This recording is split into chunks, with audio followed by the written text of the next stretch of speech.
नमस्कार। World news में आज हिंदुस्तान की एयर स्ट्राइक ने पाकिस्तान को झकझोर के रख दिया है।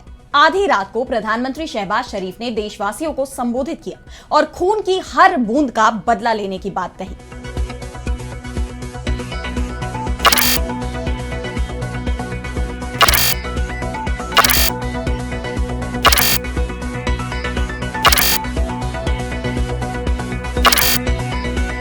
वहीं हिंदुस्तान के समर्थन में कई देश खुलकर सामने आए। ब्रिटेन की संसद से लेकर अमेरिकी कांग्रेस तक ऑपरेशन सिंदूर की सराहना की गई। इस बीच लाहौर और कराची में फिर धमाकों की आवाज सुनाई दी। तो क्या पाकिस्तान हिंदुस्तान से लेगा बदला? इस पर हम करेंगे विस्तार से चर्चा, लेकिन आइए जरा उन खबरों को भी देख लें जिन पर आगे होगी बात। ऑपरेशन सिंदूर के बाद बांग्लादेश को सताने लगा स्ट्राइक का डर। यूनुस की सरकार ने जारी किया अलर्ट। बाहरी तनाव से बांग्लादेश की शांति बचाने की कही बात। विक्ट्री डे परेड के लिए रूस पहुंचे चीनी राष्ट्रपति जिनपिंग। उधर यूक्रेन ने मॉस्को को बनाया निशाना। डोनाल्ड ट्रंप ने की 8 मई को विजय दिवस के रूप में मनाने की घोषणा। अमेरिकी राष्ट्रपति ट्रंप का अजीबोगरीब बयान, बोले जल्द करूंगा धरती हिलाने वाला ऐलान। सोशल मीडिया पर अटकले, क्या ईरान का न्यूक्लियर प्रोग्राम खत्म या प्रवासियों से जुड़ा है ये मामला। और चलते चलते में देखेंगे दुनिया का सबसे बड़ा हिमखंड टूटकर हुआ अलग, दुनिया हैरान। इन सभी खबरों पर हम आगे विस्तार से करेंगे बात, लेकिन पहले एक नजर हेडलाइंस पर। वोटिंग के पहले दिन नया पोप नहीं चुन पाए कार्डिनल्स। वेटिकन में लगी चिमनी से निकला काला धुआं। आज फिर वोटिंग। ट्रंप प्रशासन की तरफ से एफबीआई की फंड कटौती पर काश पटेल का बड़ा बयान, बोले कम बजट के साथ जिम्मेदारी पूरी करना मुश्किल। न्यूयॉर्क पुलिस ने दर्जनों फलस्तीन समर्थक प्रदर्शनकारियों को किया गिरफ्तार। कोलंबिया यूनिवर्सिटी में प्रदर्शनकारियों की सुरक्षा गार्डों से झड़प के बाद कार्रवाई। अमेरिकी जज ने ट्रंप प्रशासन को लगाई फटकार, कहा प्रवासियों को वापस लीबिया नहीं भेज सकता प्रशासन। अवैध रूप से निर्वासित व्यक्ति की स्थिति जानने की मांग की। तो हिंदुस्तानी सेना के ऑपरेशन सिंदूर का खौफ अभी भी पाकिस्तान में दिखाई दे रहा है। पाकिस्तान की आवाम अपनी सरकार से सवाल कर रही है कि आखिर हिंदुस्तानी हमले का जवाब क्यों नहीं दे पाए।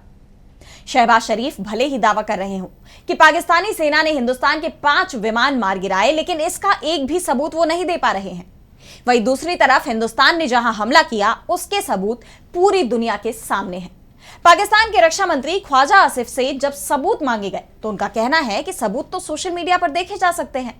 और सोशल मीडिया पर 4-5 साल पुराने फोटो जिनमें फाइटर जेट क्रैश हुए हैं, उन्हें शेयर कर कहा जा रहा है कि ये देखिए हमने हिंदुस्तानी फाइटर जेट्स को मार गिराया। लेकिन पाकिस्तान के हर झूठ की पोल खुल रही है। इस बीच हिंदुस्तान के एनएसए अजित डोभाल ने चीन के एनएसए और विदेश मंत्री वांग यी को फोन कर साफ कह दिया है कि अगर पाकिस्तान ने हमले की कोशिश की तो फिर हिंदुस्तान शांत नहीं रहेगा। अभी हमने सिर्फ आतंकियों के ठिकानों को निशाना बनाया है, अगली बार पूरा पाकिस्तान हिंदुस्तान के निशाने पर होगा। वैसे पाकिस्तान के उप प्रधानमंत्री इशाक डार का भी बयान सामने आया है। उन्होंने कहा है कि पाकिस्तान के एनएसए असीम मलिक ने अजित डोभाल से बात की है, तनाव कम करने की कोशिश की जा रही है, लेकिन पाकिस्तान की तरफ से जिस तरह के बयान सामने आ रहे हैं उससे यह तो साफ है कि वो शांति नहीं चाहता। वहां अभी भी धमाके की गूंज सुनाई दे रही है। पाकिस्तान के समा टीवी की रिपोर्ट के मुताबिक आज सुबह लाहौर के वॉल्टन रोड पर जोरदार धमाकों की आवाजें सुनी गई। वॉल्टर एयरपोर्ट के पास लाहौर के गोपाल नगर और नसीराबाद इलाकों में सिलसिलेवार धमाके हुए। आसपास के इलाकों में धुएं का गुबार भी उठते देखा गया। इसे लेकर यह दावा किया जा रहा है कि पाकिस्तान ने अपना ही ड्रोन मार गिराया है या उस पर ड्रोन हमला हुआ है। इस बीच अजित डोभाल ने पीएम मोदी से भी बात की है, जिसमें आगे की रणनीति पर चर्चा हुई। तो हिंदुस्तान की सरकार ने सर्वदलीय बैठक में ऑपरेशन सिंदूर की पूरी जानकारी सभी राजनीतिक दलों के साथ साझा की। सभी राजनीतिक दलों ने सरकार और सेना को पूरा समर्थन देने का ऐलान किया है। वहीं दूसरी तरफ दुनिया भर के देशों ने हिंदुस्तान और पाकिस्तान से संयम बरतने की अपील की है। अमेरिका के राष्ट्रपति डोनाल्ड ट्रंप ने कहा कि दोनों देशों को अब रुक जाना चाहिए। वैसे हिंदुस्तान की तरफ से साफ कह दिया गया है कि अगर उस पर हमला होगा तो वो जवाब जरूर देगा। इस बीच खबर यह भी आ रही है कि चिनाब नदी पर बने बगलिहार डैम से हिंदुस्तान ने अब पानी छोड़ दिया है। दरअसल इस वक्त दक्षिण कश्मीर और पीओके में जबरदस्त बारिश हो रही है, जिस कारण से डैम के गेट खोल दिए गए हैं। यानी अब पीओके में बाढ़ के हालात बनते दिखाई दे रहे हैं। और अब बढ़ते हैं अगली खबर की तरफ, जहां हम बात करेंगे बांग्लादेश की। तो हिंदुस्तान और पाकिस्तान में छिड़े संघर्ष को देखते हुए दूसरा पड़ोसी देश बांग्लादेश भी खौफ में आ गया है। बांग्लादेश की अंतरिम सरकार के प्रमुख मोहम्मद यूनुस ने इसे लेकर गंभीर चिंता जाहिर की है। और ना सिर्फ चिंता जाहिर की है बल्कि पूरे देश में अलर्ट भी जारी कर दिया है। यूएस सरकार ने अपनी सुरक्षा एजेंसियों को चौकन्ना कर दिया है। खास तौर पर हिंदुस्तान से सटी सीमाओं पर तैनात पुलिस फोर्स को सतर्क रहने का निर्देश दिया गया है। बांग्लादेश के inspector general of police IGP Baharul Alam ने यह अलर्ट जारी किया है। उन्होंने इसकी जानकारी देते हुए कहा कि हिंदुस्तान और पाकिस्तान के बीच जारी तनाव से बांग्लादेश की सुरक्षा प्रभावित न हो, इसके लिए ठोस कदम उठाए जा रहे हैं।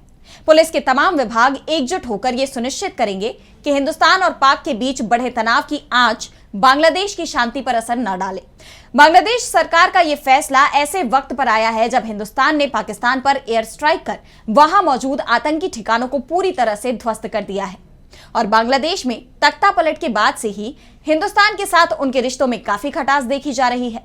और हिंदुस्तान और पाकिस्तान में तनाव के बीच मोहम्मद यूनुस के करीबी retired Bangladeshi major general ALM Fazlur Rahman का भी एक विवादित बयान हाल ही में सामने आया था। उन्होंने कहा था कि अगर हिंदुस्तान पड़ोसी देश पाकिस्तान पर हमला करता है तो बांग्लादेश को हिंदुस्तान के 7 पूर्वोत्तर राज्यों पर कब्जा कर लेना चाहिए। यही नहीं, इससे पहले खुद मोहम्मद यूनुस ने पूर्वोत्तर को लेकर ऐसा ही विवादित बयान दिया था जिस पर कई सवाल भी उठे थे। उन्होंने कहा था कि बांग्लादेश इस क्षेत्र के लिए हिंद महासागर का एकमात्र संरक्षक है क्योंकि 7 पूर्वोत्तर भारतीय राज्य भूमि से घिरे हैं। हालांकि बाद में उन्होंने इस पर सफाई भी दी थी और रिटायर्ड जनरल रहमान के बयान से भी दूरी बना ली थी। ऐसे में अब बांग्लादेश की ये सतर्कता उसकी चिंता को जाहिर करता है। साफ है, हिंदुस्तान की इस एयर स्ट्राइक ने न सिर्फ पाकिस्तान को हिलाकर रख दिया है बल्कि पड़ोसी देशों को भी अपने अपने सुरक्षा ढांचे पर फिर से सोचने पर मजबूर कर दिया है। और अब अगली खबर में बात करेंगे रूस की। तो मॉस्को के रेड स्क्वायर पर 9 मई को होने वाली विक्ट्री डे परेड की तैयारियां जोर शोर से चल रही हैं। ये परेड दूसरे विश्व युद्ध में नाजी जर्मनी पर सोवियत संघ की जीत की 80वीं वर्षगांठ के मौके पर आयोजित की जा रही है। इस मौके पर चीन के राष्ट्रपति शी जिनपिंग, ब्राजील के राष्ट्रपति लुइस इनासियो लुला दा सिल्वा समेत कई विदेशी नेता मॉस्को पहुंच रहे हैं। लेकिन इस बीच यूक्रेन के लगातार ड्रोन हमलों ने रूस की चिंताएं बढ़ा दी हैं। यूक्रेन ने मॉस्को पर लंबी दूरी के ड्रोन हमले किए जिससे मॉस्को के प्रमुख हवाई अड्डों पर उड़ानों का संचालन बाधित हो गया है। रूसी विमानन कंपनी एरोफ्लोट को 100 से ज्यादा उड़ानें रद्द करनी पड़ी जबकि 140 से ज्यादा उड़ानों में देरी हुई। मॉस्को के महापौर सर्गेई सोबियानिन ने बताया कि रूसी वायुसेना ने राजधानी के पास 9 ड्रोनों के हमले को नाकाम कर दिया। इन हमलों के कारण परेड की तैयारियों पर गहरा असर पड़ रहा है और शुक्रवार को होने वाली मुख्य परेड के लिए सुरक्षा व्यवस्था को और सख्त करने की तैयारी की जा रही है।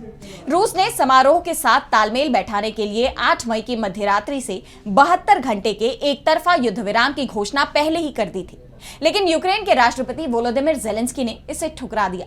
जेलेंस्की ने कहा कि वो 30 दिन का दीर्घकालिक युद्ध विराम चाहते हैं और मॉस्को आने वाले विदेशी नेताओं की सुरक्षा की भी गारंटी नहीं दे सकते।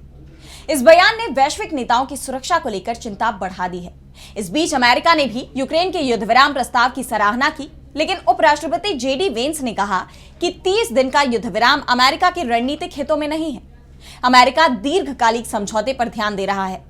वहीं दूसरी ओर अमेरिकी राष्ट्रपति डोनाल्ड ट्रंप ने 8 मई को विजय दिवस के रूप में मनाने की घोषणा की, जो द्वितीय विश्व युद्ध में अमेरिका की जीत की 80वीं वर्षगांठ का प्रतीक है। यूक्रेन के हमलों और सुरक्षा चिंताओं के बावजूद रूस अपनी परेड को भव्य बनाने की कोशिश में जुटा हुआ है। यह आयोजन न केवल रूस के गौरव का प्रतीक है बल्कि वैश्विक मंच पर उसकी ताकत का प्रदर्शन भी है। अब ऐसे में अगर यूक्रेन हमला करता है विक्ट्री डे परेड के दौरान और जो ग्लोबल लीडर्स इस दौरान मॉस्को में मौजूद हैं, उनको कोई नुकसान पहुंचता है तो इस बात की भी आशंका जताई जा रही है कि रूस और यूक्रेन का युद्ध बड़े पैमाने पर बढ़ सकता है। यह किसी तीसरे विश्व युद्ध की ओर अग्रसर हो सकता है। और अब अगली खबर में बात करेंगे अमेरिकी राष्ट्रपति डोनाल्ड ट्रंप के ऐलान की। तो ट्रंप के बयान अक्सर ही सुर्खियां बने रहते हैं, लेकिन अब जो बयान उन्होंने दिया है उसे लेकर हर जगह सवाल उठ रहे हैं। लोगों में चिंता बनी हुई है कि अमेरिकी राष्ट्रपति टैरिफ के बाद अब कौन सा नया बम फोड़ने की तैयारी में है। दरअसल ट्रंप ने कहा है कि मैं आने वाले दिनों में धरती हिला देने वाली घोषणा करने वाला हूं। यह ऐलान व्यापार से जुड़ा नहीं होगा, ये किसी और चीज के बारे में है, लेकिन ये इस देश और इस देश के लोगों के लिए एक बहुत ही शानदार और पॉजिटिव डेवलपमेंट होगा। ट्रंप ने साफ तौर पर यह नहीं बताया कि वो किस बारे में बात कर रहे हैं, लेकिन उनके इस बयान ने सोशल मीडिया पर हंगामा मचा दिया है। लोग उनके इस बयान को लेकर कई तरह के कयास लगा रहे हैं। सोशल मीडिया पर एक यूजर ने कहा कि धरती हिला देने वाली घोषणा का क्या मतलब है, क्या ये प्रवासियों के बारे में है। वहीं दूसरे ने सवाल किया कि क्या ईरान का न्यूक्लियर प्रोग्राम खत्म हो गया, जबकि एक अन्य यूजर ने कहा कि क्या अमेरिका ग्रीनलैंड को लेकर कोई बयान देने वाला है। न्यूयॉर्क पोस्ट के मुताबिक ट्रंप प्रशासन के करीबियों को भी नहीं पता कि वो किस बारे में बात कर रहे थे। वहीं डेली मेल की खबर के मुताबिक ट्रंप का यह बयान उनकी सऊदी अरब, यूएई और कतर की आगामी विजिट से जुड़ा हो सकता है। वहीं दूसरे मीडिया रिपोर्ट में तो यह तक कह दिया गया कि ट्रंप अब फारस की खाड़ी यानी अरेबियन गल्फ का नाम बदलकर अरब की खाड़ी करना चाहते हैं। ट्रंप ने यह बयान कनाडा के प्रधानमंत्री मार्क कार्नी के साथ बैठक के दौरान ओवल ऑफिस में दिया। अमेरिका ब्रिटेन के साथ ट्रेड एग्रीमेंट की घोषणा करने वाला है, लेकिन जैसा कि ट्रंप पहले ही साफ कर चुके हैं कि उनकी यह घोषणा व्यापार से जुड़ी नहीं है। ऐसे में सबकी निगाहें उनकी इस घोषणा पर टिकी हुई हैं। और चलते चलते में देखेंगे दुनिया का सबसे बड़ा हिमखंड टूटकर हुआ अलग, दुनिया हैरान। वैसे तो आपने कई अद्भुत नजारे देखे होंगे, लेकिन प्रकृति में कई आकर्षक घटनाओं में से एक है बर्फ का पानी पर तैरना। और अब वैज्ञानिकों के शोध में एक ऐसा खुलासा हुआ है जिसने सभी को हैरान कर दिया है। दुनिया का सबसे बड़ा हिमखंड टूटकर अलग हो गया है और प्रकृति के इस नजारे को देख दुनिया हैरान है। दरअसल दुनिया के सबसे बड़े हिमखंड A23A की औसत मोटाई 280 मीटर से कुछ ज्यादा है। वहीं इसका आकार 3900 वर्ग किलोमीटर है। इसका आयतन करीब 1100 घन किलोमीटर और द्रव्यमान 1 लाख करोड़ टन से थोड़ा ही कम है। अब ये दक्षिण आर्कनी द्वीप समूह के पास अपने बर्फीले घेरे से टूटकर अलग हो गया है। बेहद लंबे वक्त से ये फंसा हुआ था, लेकिन अब ये उत्तर की तरफ समुद्री यात्रा पर निकल चुका है।